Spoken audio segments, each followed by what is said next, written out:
ಎಲ್ಲ ಮಾಧ್ಯಮದ ಸ್ನೇಹಿತರಿಗೆ ಸ್ವಾಗತ ಬಯಸುತ್ತಾ ಇವತ್ತಂದ್ರೆ ಬೆಳಗಾವಿ ಜಿಲ್ಲಾ DCC ಬ್ಯಾಂಕ್ ಅಧ್ಯಕ್ಷ ಉಪಾಧ್ಯಕ್ಷ ಚುನಾವಣೆ ಇತ್ತು. ಇವತ್ತು ಜಿಲ್ಲಾ ಉಸ್ತುವಾರಿ ಮಂತ್ರಿ ಅವರ ಅಂದ್ರೆ ಆದೇಶ ಮೇರೆಗೆ ಅವ್ರ ಜೊತೆ ಚರ್ಚೆ ಮಾಡಿ ಎಲ್ಲ ನಮ್ಮ ಆಡಳಿತ ಮಂಡಳಿ 13 ಜನ ಸದಸ್ಯರನ್ನ ಜೊತೆ ಚರ್ಚೆ ಮಾಡಿ ಇವತ್ತು ತಮಗೂ ಅವರಿಗೆ ಪ್ರೆಸ್ ಕಾನ್ಫರೆನ್ಸ್ ಹೇಳಿದ್ದಾರೆ.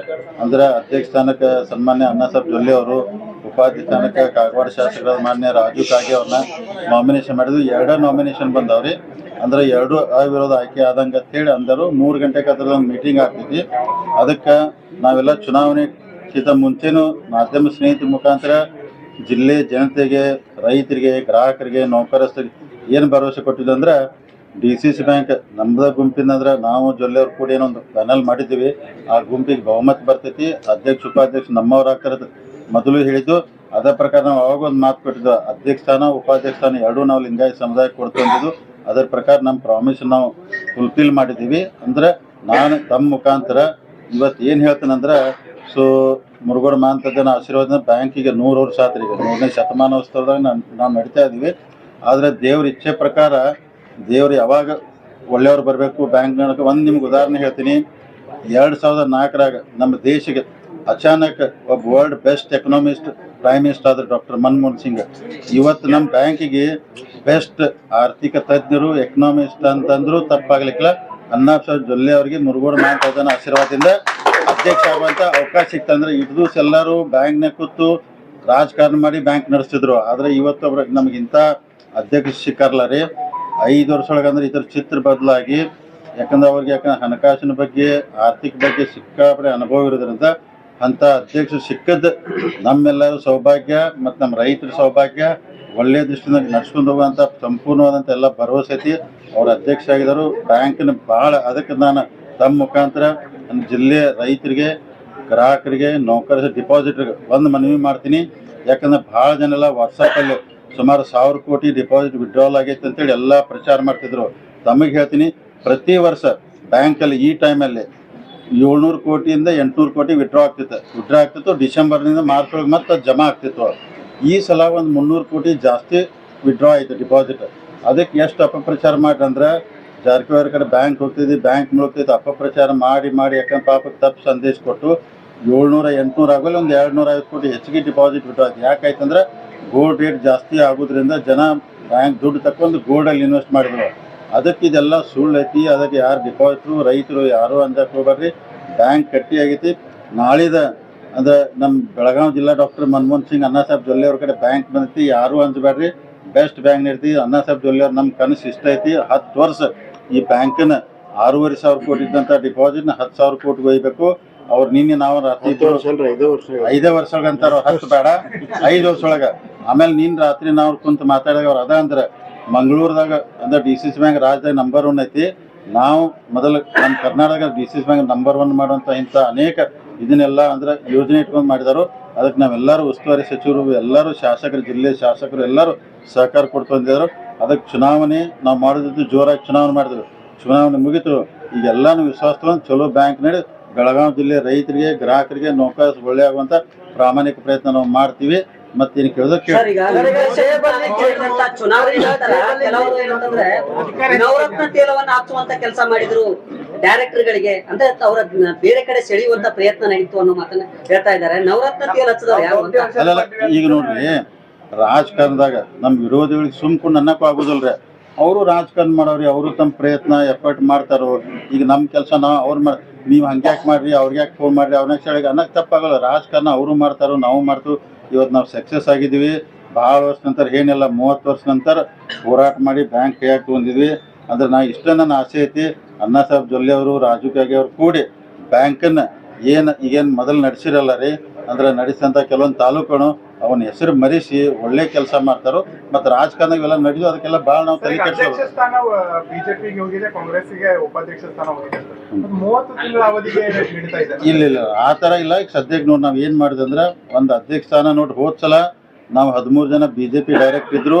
ಉಸ್ತುವಾರಿ ಸಚಿವರು ಏನಂದ್ರೆ ಅಪ್ಪಸಾಹೇಬ್ ಕುಲಗಡೆ ಅವ್ರನ್ನ ಕಾಂಗ್ರೆಸ್ ಅವ್ರನ್ನ ಅಧ್ಯಕ್ಷ ಮಾಡಿದ್ರು. ನಮ್ಮ ಸೀಟ್ ಹೆಚ್ಚಿದ್ರು. ಇವತ್ತು ಲೆಕ್ಕ ಪ್ರಕಾರ ಮಾಡ್ಕೋತಾರೆ 8 ಅದೀವಿ ನಾವು. ಅಂದರೆ BJP 8, ಕಾಂಗ್ರೆಸ್ 8. ಇವತ್ತು ಅವ್ರು ಏನು ಹೇಳಿದ್ರೆ ಅಧ್ಯಕ್ಷ ಸ್ಥಾನ ನಾವು ಇಟ್ಕೋತೀವಿ ಅಂತ ಅವ್ರಿಗೆ ವಿನಂತಿ ಮಾಡ್ಕೊಂಡು ಹ್ಞೂ ಅಂದರು. ಉಪಾಧ್ಯಕ್ಷ ಸ್ಥಾನ ಅವ್ರು ಇಟ್ಕೊಂಡು ಅಂಡರ್ಸ್ಟ್ಯಾಂಡಿಂಗ್ ಇದ್ರಾಗ ನೋಡ್ರಿ ಈ ಕಾಂಗ್ರೆಸ್ ಬಿಜೆಪಿ ಅಂತ ಬರೋದಿಲ್ಲ, ಕೋಆಪರೇಟಿವ್ ಇರ್ತೈತಿ. ನಾವ್ ಯಾವ ಅಂಡರ್ಸ್ಟ್ಯಾಂಡಿಂಗ್ ಮಾಡ್ಕೊಂಡಿಲ್ಲ, ಬ್ಯಾಂಕ್ ಚಲೋ ನಡೆಯೋ ವಿಚಾರದಾಗ ಐತಿ. ಸೊ ಅಣ್ಣ ಸಾಹೇಬ್ ಚಲೋ ಅಲ್ಲ, ಅಣ್ಣ ಸಾಹೇಬ್ ಜೊಲ್ಲೆ ನಡೆಸಿದ್ರೆ 10 ವರ್ಷ ಅವರೇ ಇಲ್ರಿ, ಯಾರು ಬೇಡ. 30 ತಿಂಗಳ ಅವಧಿಗೆ ಮಾತುಕತೆ ಆಗಿದೆ. 30 ತಿಂಗಳ ನಂತರ ಕಾಂಗ್ರೆಸ್ನವರು ಅಧ್ಯಕ್ಷರಾಗ್ತಾರೆ, ಬಿಜೆಪಿ ಉಪಾಧ್ಯಕ್ಷರಾಗ್ತಾರೆ ಅನ್ನುವಂಥದ್ದನ್ನ ಜಿಲ್ಲಾ ಉಸ್ತುವಾರಿ ಸಚಿವರು ಪ್ರೆಸ್ಗೆ ಹೇಳ್ತಾರೆ. ಈಗ ಹೇಳಿರುವಂಥದ್ದು. ಅಲ್ಲ ಅಂದ್ರ ಈಗ ಅಂಡರ್ಸ್ಟ್ಯಾಂಡಿಂಗ್ ಅವ್ರು ಮಾಡ್ತಾರೆ. ನನಗೆ ಅನ್ಸಿದ ಮಟ್ಟಿಗೆ ಅಣ್ಣಾ ಸಾಹೇಬ್ ಜೊಲ್ಲೆ ಅವ್ರ ಬ್ಯಾಂಕ್ ನಡ್ಸಕತ್ರ ಬೀಡ್ ಅನ್ನುವಂಥ ಪರಿಸ್ಥಿತಿನೂ ನಿರ್ಮಾಣ ಆಗುದಿಲ್ಲ. ಯಾಕಂದ್ರೆ ಅಷ್ಟು ಚಲೋ ಬ್ಯಾಂಕ್ ನಡೆಸ್ತಾರೋ. ನಾವೆಲ್ಲ ಭಾಳ ಪ್ಲಾನ್ ಮಾಡ್ಕೊಂಡಿರಿ, ಭಾಳ ಪ್ಲಾನ್ ಇದೆ ಎಲ್ಲ ಹೇಳುದಿಲ್ಲ ಈಗ ನಾವು ಅವರು. ಸೊ ಬ್ಯಾಂಕನ್ನು ನಿಮ್ಗೆ ನಡೆಸಿ ತೋರ್ತೀವಿ. ನಾಳೆ ಇದ್ದಂಥ ಬೋರ್ಡ್ ಆಫ್ ಡೈರೆಕ್ಟ್ರು ಎಲ್ಲರೂ ಇನ್ನೂ 5 ವರ್ಷಕ್ಕಿಲ್ಪ ಅನ್ನುವಂಥ ಪರಿಸ್ಥಿತಿ ನಿರ್ಮಾಣ ಇವತ್ತು ನಿಮ್ ಗುಂಪಲ್ಲಿ ಕಾಣಿಸ್ಕೊಂಡು ಡೈರೆಕ್ಟ್ ಉಪಾಧ್ಯಕ್ಷರಾಗಿದ್ದಾರೆ. ಅದು ಸೌದೆ ಮನೆಯಿಂದ ಬಂದ ಉಪಾಧ್ಯಕ್ಷರಾಗಿದ್ದಾರೆ. ಈಗ ರಾಜು ಕಾಗಿಂದ ಯಾವಾಗಲೂ ರೊಟ್ಟಿ ತುಪ್ಪದಾಗ ಬೀಳ್ತೈತೆ. ರೊಟ್ಟಿ ತುಪ್ಪದಾಗ ಬೀಳ್ ಬಂದ ಪಟ್ನ ಅನ್ನಪೋಸ್ ಆದ್ರಿ, ಬಂದ ಉಪಾಧ್ಯಕ್ಷ ಅದ, ಅದು ಉಸ್ತುವಾರಿ ಮಂತ್ರಿ ಅವ್ರಿಗೆ ಗೊತ್ತ ಹೆಂಗಾದ್ರು. ಬಟ್ ರಾಜು ಕಾಗೆ ಒಳ್ಳೆ ಮನುಷ್ಯ ಅದಾರ, ಅವ್ರು ಸಹಕಾರ ಕೊಡ್ತಾರ. ಎಲ್ಲಾರು ಏನಿಲ್ಲ, ಎಲ್ಲಾರು ಕೂಡಿ ಕೇಸಿದ್ರ ಕಾಂಗ್ರೆಸ್ ಬಿಜೆಪಿ ಅಂತ ಚಂದಂಗ್ ಮಾಡ್ಕೊಂಡು ಹೋಗ್ತಾರೆ. ಈಗ ಮತ್ತೆ ಫೈನಲಿ ಈಗ ಅಣ್ಣಾ ಸಾಹೇಬ್ ಜೊಲ್ಲೆ ಅವ್ರ ಹೆಸರು ಇಟ್ಕೊಂಡು ಜಾರಕಿಹೊಳಿ ಅವರನ್ನ ಕೆಡ್ಸುವಂತ, ಅಂದ್ರೆ ನಿಮ್ಮ ಹೆಸರನ್ನು ಕೆಡ್ಸುವಂತ ಪ್ರಯತ್ನಗಳು ಬಹಳಷ್ಟು ಅದು. ಅವ್ರ ಕಡೆ ಹೋದವರೆಲ್ಲ ಸೋಲಿಸ್ತಾರು, ಅವ್ರು ರೊಕ್ಕ ಕಸ್ಕೊಳ್ತಾರು, ಹಿಂಗೆಲ್ಲ ಅಪಪ್ರಚಾರಗಳಾದವು. ಸೊ ಫೈನಲಿ ಒಂದ್ ಕಡೆ ಅವ್ರನ್ನ ಗೆಲ್ಸಿದ್ರಿ, ಇನ್ನೊಂದ್ ಕಡೆ ಅಧ್ಯಕ್ಷ ಸ್ಥಾನನೂ ಕೊಡಿಸಿದ್ರಿ. ಅಲ್ಲ ನೋಡ್ರಿ, ಈಗ ನಿಪ್ಪಾಣಿ ತಾಲೂಕದ ಇಲೆಕ್ಷನ್ ನಡೆದಾಗ ಎಷ್ಟು ಅಪಪ್ರಚಾರ ಮಾಡ್ರಂದ್ರ ಜಾರಕಿಹೊಳಿ ಅವರ ಅಣ್ಣಾ ಸಾಹೇಬ್ ಜೊಲ್ಲೆ ಒಂದು ಸೋಲ್ಸಾರತ್ತು ಅಪಪ್ರಚಾರ ಮಾಡ್ರ. ಅದನ್ನು ಎಲ್ಲರೂ ಬ್ರದರ್ಸ್ ನಿಂತು ಸಪೋರ್ಟ್ ಮಾಡಿದ್ರು. ಅಗದಿ ಅವ್ರದ್ದು ಎಫರ್ಟ್ ಇತ್ತು, ಗೆದ್ದು ಬಂದ್ರೆ. ಈಗ ಅವ್ರನ್ನ ಅಧ್ಯಕ್ಷ ಮಾಡೋದಿಲ್ಲ ಹಂಗೆ ಇದನ್ನು ಹೇಳ್ಕೊತ ಬಂದ್ರೆ. ಕರೆ ನಾವು ಬ್ಯಾಂಕ್ ನಡ್ಸಕ್ಕೆ ಇದ್ರಾಗ ಎಲ್ಲ ಆಯ್ಕೆ ನೋಡಿದಾಗ ಯಾರು ಬೆಸ್ಟ್ ಅನ್ನೋದು ನೋಡಿ ಯಾರ ಕಡೆ ಬ್ಯಾಂಕ್ ಕೊಟ್ಟರೆ ಚಲೋ ಆಗ್ತೈತೆ ನಾವು ವಿಚಾರ ಮಾಡಿ. ನಮಗೂ ಯಾಕಂದ್ರೆ ಲಾಂಗ್ ಟೈಮ್ ರಾಜಕಾರಣ ಮಾಡ್ಬೇಕು, ಅದಕ್ಕೆ ಬ್ಯಾಂಕ್ ಉಳಿಬೇಕು, ಬೆಳಿಬೇಕು. ಹಿಂಗೆಲ್ಲ ಒಳ್ಳೆಯವ್ರದ್ರೆ ನಮ್ಮಲ್ಲಿ ಏನೂ ಕೆಡ್ಸಾಕ ಅವ್ರು ಏನಾದಾರ್ಲಾರೆ. ಈಗ ಅಣ್ಣಾ ಸಾಹೇಬ್ ಜೊಲ್ಲೆ ಅವ್ರು ಹೇಳಿ ನಿಮಗೆ ನಾನು ಹೇಳ್ತೀನಿ, ಅವ್ರು ಏನು ಕೆಡ್ಸಕ್ಕೆ ಬಂದ್ರು ನಾವು ಕೆಡೋದಿಲ್ಲ, ಗಟ್ಟಿಯಾಗಿರ್ತೀವಿ, ಬ್ಯಾಂಕ್ನೆಲ್ಲ ಮಾಡ್ತೀವಿ. ಎಲ್ಲ ನಮ್ಮ ಯಾಕಂದ್ರೆ ಕಾಂಗ್ರೆಸ್ಸು ಬಿಜೆಪಿ ಎಲ್ಲ ಹಿರಿಯರದಾರು ಎಲ್ಲರೂ ಕೂಡಿಕೆ ಚಂದಂಗೆ ಬ್ಯಾಂಕ್ ನಡ್ಸ್ಕೊಂಡು ಹೋಗ್ತಾರೆ. ಸರ್ ಅಧ್ಯಕ್ಷ ಉಪಾಧ್ಯಕ್ಷ 2 ಚಿಕ್ಕೋಡಿ ಭಾಗ ಕೊಟ್ರಿ, ಪ್ರತಿ ಬಾರಿ ಒಂದು ಬೆಳಗಾವಿ ಒಂದು ಚಿಕ್ಕೋಡಿ, ಈ ಸರಿ ಯಾಕೆ 2 ಒಂದೇ ಭಾಗ? ಅಂದ್ರೆ ಕಾಂಗ್ರೆಸ್ ಇಂದ ಒಬ್ರು ಉಪಾಧ್ಯಕ್ಷ ಮಾಡೋ ಟೈಮ್ದಾಗ ಹಿಂಗೆಲ್ಲ ಹೊಂದಾಣಿಕೆ ಮಾಡಿದ್ರಿ. ಇರುವತ್ತಾಕ ಈಗ ಎಲ್ಲ ಕಡೆ ಬೋರ್ಡ್ ಆಫ್ ಡೈರೆಕ್ಟರ್ ಎಲ್ಲ ತಾಲೂಕಿಗೆ ಅವ್ರು ಮಾಡ್ಕೊಂಡು ಹೋಗ್ತಾರೆ. ಅದರಿಂದ ಏನು ಇಫೆಕ್ಟ್ ಆಗೋದಿಲ್ಲ, ಡೆವಲಪ್ಮೆಂಟ್ ಏನು ತೊಂದರೆ ಆಗೋದಿಲ್ಲ. ಈಗ ಮೊದಲೇ ಗಿಫ್ಟ್ ಏನ್ ಕೊಡ್ತೀರಿ ಸರ್? ರೈತರಿಗೆ ಮತ್ತು ಸಿಬ್ಬಂದಿಗಳು ಬಹಳ ನಿರೀಕ್ಷೆ ಇಟ್ಕೊಂಡಿದ್ದಾರೆ, ಹೊಸ ಪ್ಯಾನೆಲ್ ಬರ್ತದೆ, ಹೊಸ ಅಧ್ಯಕ್ಷರಾಗ್ತಾರೆ.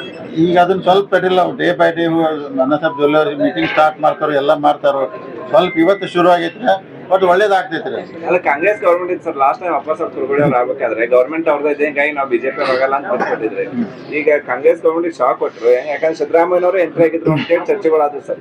ಕಾಂಗ್ರೆಸ್ ಅವ್ರನ್ನೇ ಅಧ್ಯಕ್ಷ ಮಾಡ್ಬೇಕು, ಉಪಾಧ್ಯಕ್ಷ ಮಾಡ್ಬೇಕು ಅಂತೇಳಿ ಸಾಕಷ್ಟು ಚರ್ಚೆಗಳಾದ. ನಿಜಾನ ಸಿದ್ದರಾಮಯ್ಯನವ್ರು ಎಂಟ್ರಿ ಆಗಿದ್ದು ನಿಜಾನ? ನೋಡಿ ಎಲ್ಲ ಸುಳ್ಳು. ಪಾಪ CM ಅವರು ಯಾವುದೂ ಇನ್ವಾಲ್ವ್ ಆಗಿಲ್ಲ. ಅವ್ರಿಗೆ 108 ಕೆಲಸ ಇರ್ತಾವ. ಅವ್ರು DCC ಬ್ಯಾಂಕ್ ವಿಚಾರದಾಗ ಪತ್ರಿಕೆಯಲ್ಲಿ ಬರ್ತದ ಅಂದ್ರೆ ಮಾನ್ಯ ಮುಖ್ಯಮಂತ್ರಿ ಇನ್ವಾಲ್ವ್ ಆಗಿದ್ದಾರೆ. ಯಾರೂ ಇನ್ವಾಲ್ವ್ ಆಗಿಲ್ರಿ.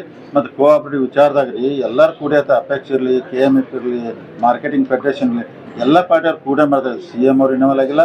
ಮತ್ತು ಡಿಸ್ಟ್ರಿಕ್ಟ್ ಮಿನಿಸ್ಟರ್ನ ಎಲ್ಲ ವಿಶ್ವಾಸ ತೊಗೊಂಡು ಎಲ್ಲರನ್ನೂ ಶಾಸಕರ ವಿಶ್ವಾಸ ತೊಗೊಂಡು ಮಾಡಿದ್ದೀವಿ. ಇದ್ರೊಳಗೆ ಏನೂ ಇಲ್ಲ, ಸುಮ್ಮನೆ ರೂಮರ್ ಅವೆಲ್ಲ. 50 ಕೋಟಿ ರೂಪಾಯಿ ಬೆಟ್ಟಿಂಗ್ ಸವಾಲ್ನಲ್ಲಿ ತಾವು ಗೆದ್ರಿ.